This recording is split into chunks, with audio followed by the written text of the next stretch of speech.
interledger protocol already used to link Ripple and XRP to the global financial system. This video will focus on how Ripple's technology will be used to transport money throughout the world in the future. We will also discuss scalability because interledger protocol allows for limitless scaling. Let's take a closer look at interledger protocol Mojo Loop and Ripple's role in all of this.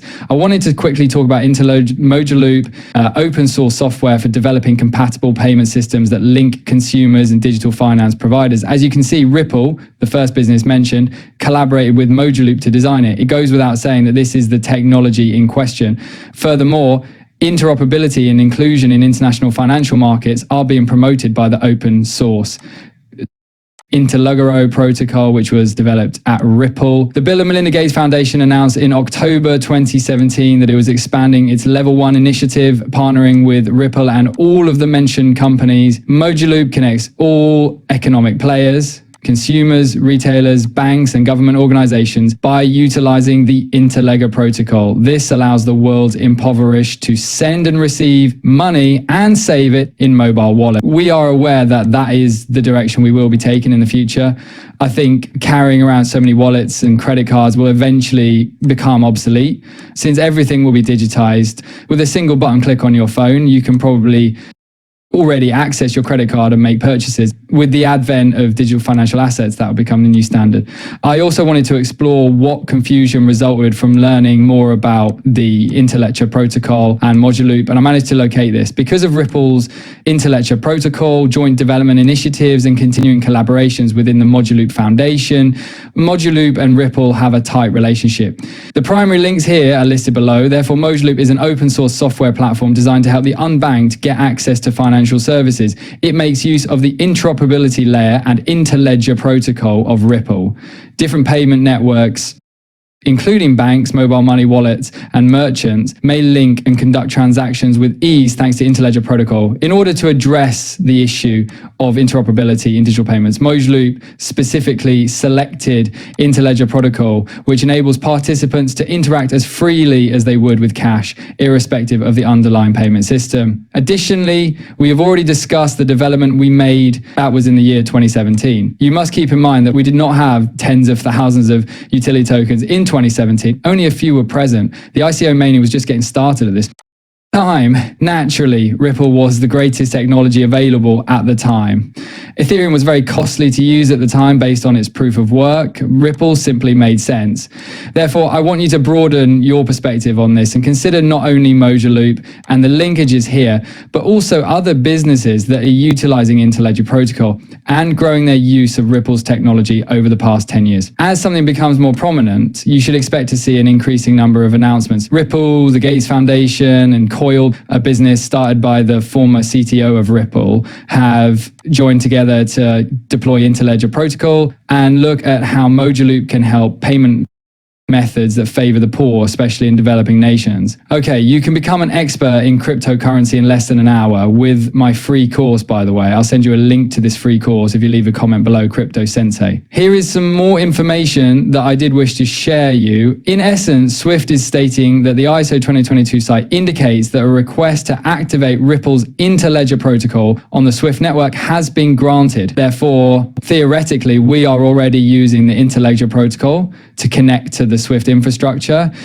These relationships can be found here. Clearing, settlement, and clearing of payments, it's there. Additionally, it was approved on October 8, 2024. I take it that this was only recently. Fetching up some of the documents that were uploaded to the website here at the end of the previous year. Additionally, guys, here is the webpage. If you would like to access these documents on your own, you can definitely take that and do what Smoke is doing here. If you want to do it yourself, if you're wanting to improve your research methods, or if you want to hone some of your talents. Opening a Word document with this is the Mojo Loop Foundation, of course, is just connecting the links and demonstrating all the legitimacy here, which is exactly what we want, isn't it? We want to be able to focus on some of these consequences and ensure accuracy when doing research. Prior to interledger protocol, it naturally transitions to interledger protocol. Connecting everything then, everything is back. I'd love to see that. After then, the interledger protocol is identical to HTTP. Here it is then. Stuff explains how all of stuff is meant to function. This is the interledger payment for Ripple. Bob and Alice are sending and receiving money. This is essentially how the back end operates. It is somewhat hazy. Although it's a little hard to see, I find it fascinating that all of this was considered years ago. Okay, this is a nice video. The interledger protocols created by former CTO Stefan Thomas were intended to expand the XRP ledger to a worldwide scale. Take a look at this. Charting comes to mind when considering scaling any database. There are no more instances of it. One of the most difficult things to deal with when you do that is realizing that your data is now divided into many silos. Then, how would you reattach it?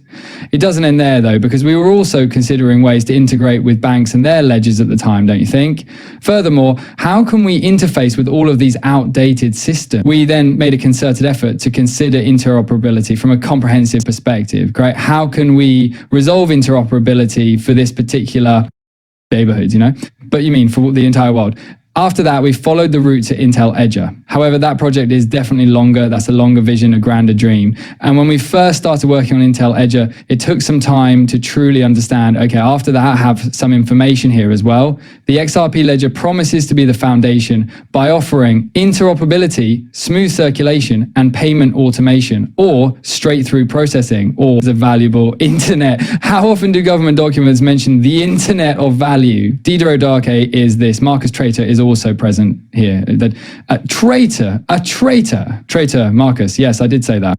Pope. He explains how the interledger technology enables XRP to scale endlessly. He was the previous head of Ripple executive. Thus, in the context of payment networks, Visa is one of the world's largest payment networks. Visa processes thousands of TPS every second on average. However, if it truly gets going, as in when everyone is out buying and spending for Christmas, the transaction TPS may reach 50,000. As a result, many individuals claim that XRP can only reach 1,500 or 3,000 TPS daily. However, you can truly begin to grow this indefinitely by releasing your protocol.